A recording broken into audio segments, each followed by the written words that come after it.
Hey, good morning to you. How are we doing on this Friday? Just adjust that up just a little bit. Yeah, I think that's a little better. Hey, David here with you, where we talk about balancing the triad, body, mind, spirit, to improve your health, wellness, and fitness. So today's, start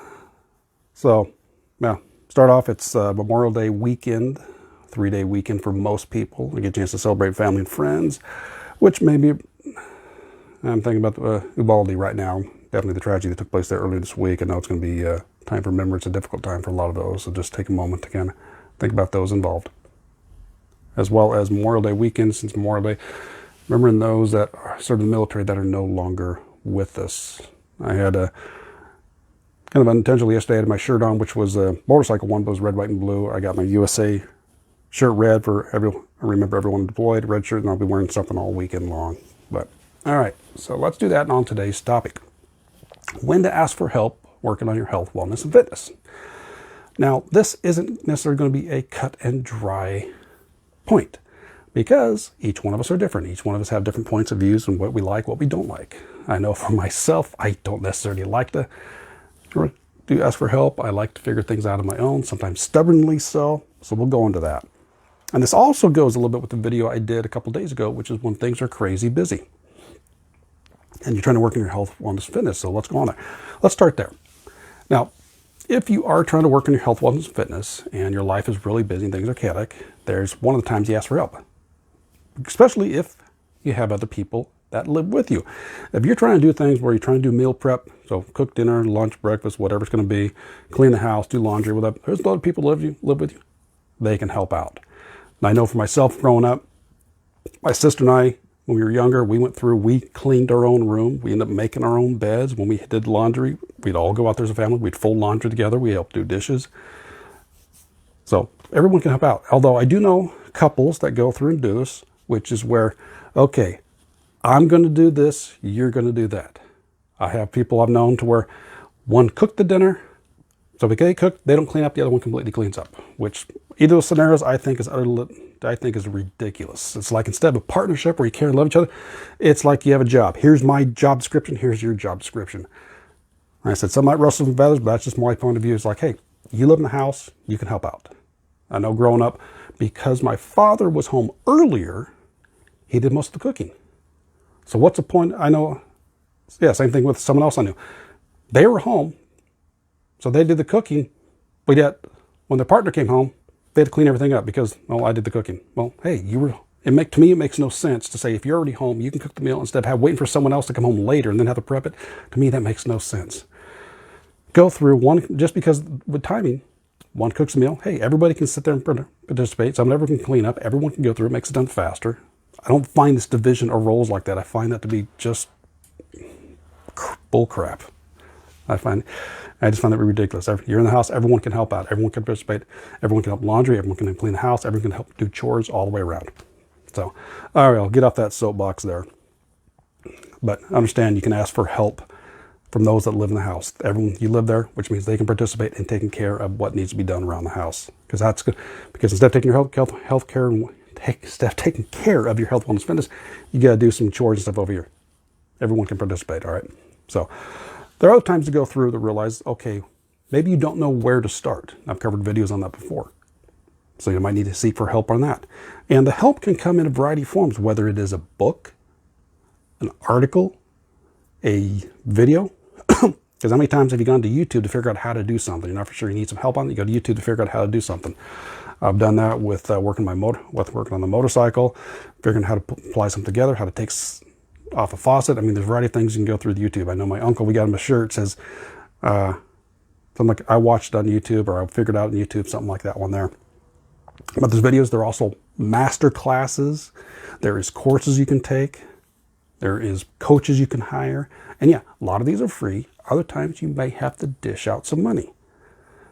Now, there's also times where you come through and the time to ask for help is you don't want to. Again, for myself, I know I don't like to ask for help. I don't know if it's more of an ego thing or where's it at, but I like to figure things out, and sometimes stubbornly so, and it costs me sometimes time, sometimes other areas, but you're trying to figure out, it's like you're hitting your head against the wall and trying to say, okay, I can figure this out. I can figure this out. I can figure this out. Sometimes it works, sometimes it doesn't. And that's also one of the points of seeking help. If you've got others that have gone before you, it cuts down your learning curve drastically. You probably heard the phrase, you don't have to learn from others because you don't have time to make all the mistakes. Learn from the mistakes of others, what can you figure out from them? And that's one of the points of going through and getting help, the books, the masterclass, the teachers, whatever it's going to be, to realize they've gone there before you. They already know the shortcuts. Now, granted with that, you got to be careful about who you get information from. That's not always the good information or very accurate. But yeah, that's one of the things, to go through, find someone else that's already been there, done that, and then you can learn from them to drastically cut down your time. And as I already mentioned here, is sometimes it requires finances. If you're going to get yourself a coach, a mentor, take a class, a lot of times you're going to have to pay for that. What's the value to it? That's going to be arbitrary to each person. Sometimes the classes can vary from $20 to $40 very easily, on up to several hundred to $1,000. Coaches, several hundred to $1,000, depending on what you're going through. But overall, just realize there's points you're going through. If you're not figuring out, if you've done it for weeks, sometimes months, maybe even years, and you still haven't figured it out, it might be time to ask for some help. Same thing with your health overall. If you got a health condition, now, anytime I got something going on with my life, I personally choose to say, okay, what's going on? How can I take care of it on my own first? I use essential oils. I get the energy work. I use a variety of techniques to see what I can do to take care of myself first. Then, sometimes to a detriment, I will go through and maybe see a doctor. I even got a really good friend. I love him like a brother, but sometimes I like to slap him upside the head that he's got some health conditions, but instead of going to a doctor, he'd rather, he doesn't like doctors, which I agree. I'm not a fan of them, love them either. But he'd rather, basically in a sense, die instead of going to the doctor. It's like, dude. And that's part of it as well. Sometimes when it comes to help, you have to humble yourself. I know there's times I had to do that. There still makes me cringe a little bit. Because sometimes you have to get to yourself. You got to humble yourself and realize, I can't do this. I need outside help. So realize it, but it's okay.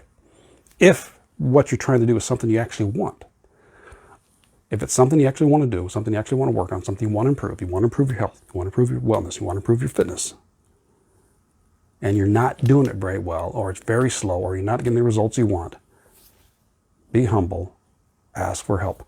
Find those articles, find the videos, find the books, find the courses, find the teacher, find the mentor, find the coach, pay for them if you need to, and then get the results you want.